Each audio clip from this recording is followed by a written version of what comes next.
While it is not God's plan that I be president in 2016 or maybe ever, and while today my campaign is suspended, the fact that I've even come this far is evidence of how special America truly is. And all the reason more why we must do all we can to ensure that this nation remains a special place. And many of you have traveled around this country trying to help me. You know what? Look, this is all I got, okay? This is all I got. And all I can say is thank you from the bottom of my heart. But I want you to know something. We are going to go all the way to Cleveland and secure the Republican nomination. The ups and the downs of campaign 2016 with Marco Rubio out, John Kasich in, notching his first win. The Republican Party is inching closer maybe to a potential contested convention. During special coverage on America's election headquarters, former Republican Speaker Newt Gingrich had this exchange about that possibility with Bret Baier. It's very hard for me to imagine that we're going to get to the end of this particular process and not have shrunk the options to be either Trump or Cruz, with the possibility that Trump will win it all by just sheer momentum. So you don't buy the contested convention where you could go to a second ballot, a third ballot, and suddenly the person who brings the party together is not one of those two? I think it's insane. Now, you live in an age of television and social media. Millions and millions of people will have voted.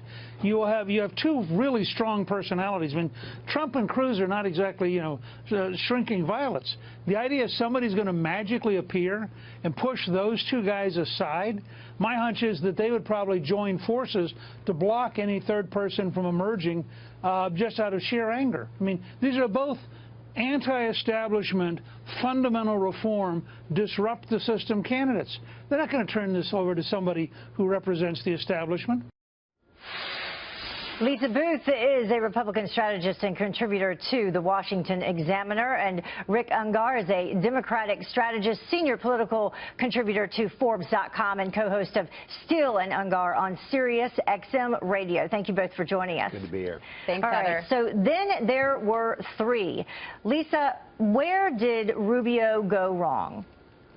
Well, I think Rubio went wrong because he couldn't really figure out who he was as a candidate. I mean, the problem this election cycle is you started out with 17 different candidates representing a bunch of different lanes of the Republican Party, if you will. And I think Marco Rubio was sort of all over the map at who he would be as a candidate. He tried to run that optimistic campaign.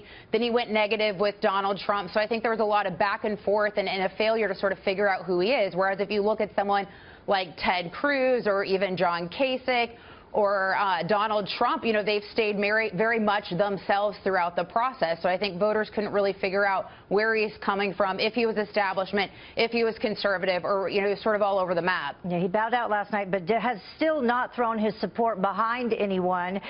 Rick, do you think it was that flip-flopping personality that did him in? I think what did him in is the fact that, if you remember, he ran as the Tea Party candidate when he won his seat to the Senate from Florida, and here we are just a couple of years later, and he had become the darling of the establishment. That is not going to typically work out. It shows a little too much movement, a little bit too much willingness to go along to get what he wanted, and people didn't buy it. So let's talk about who is still in the race. We heard Kasich say it is all the way to Cleveland. He is not backing down. He says he's not going to get out of it. So, Lisa, what does that mean for the nomination process moving forward? I think it means a tough road ahead for Republicans. And the longer John Kasich stays in, the longer we have this three-party scenario, the more likely the possibility of a contested convention, which would be the first time in 68 years.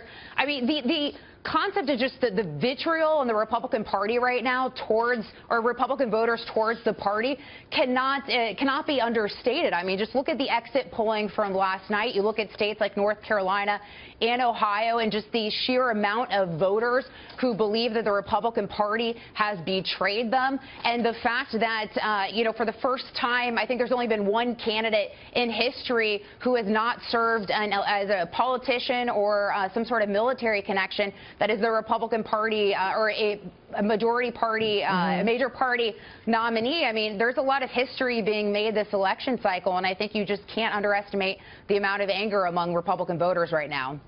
So, Rick, in terms of that, contested convention, what do you think will happen? Some strange alliances. Well, right? yeah, I mean, there's definitely going to be alliances. It's just too early to say how they're going to shake out. This will all hit the fan in the Rules Committee, where each one of these candidates is going to want to gain control. Obviously, Kasich can't get control of it. Trump may or may not be able to, so it becomes a matter of Rule 40B. We all have heard about it from the last convention where they raised the number of states you have to have won to get nominated to 8. We don't even know that Ted Cruz will get there. He probably will, but John Kasich won't.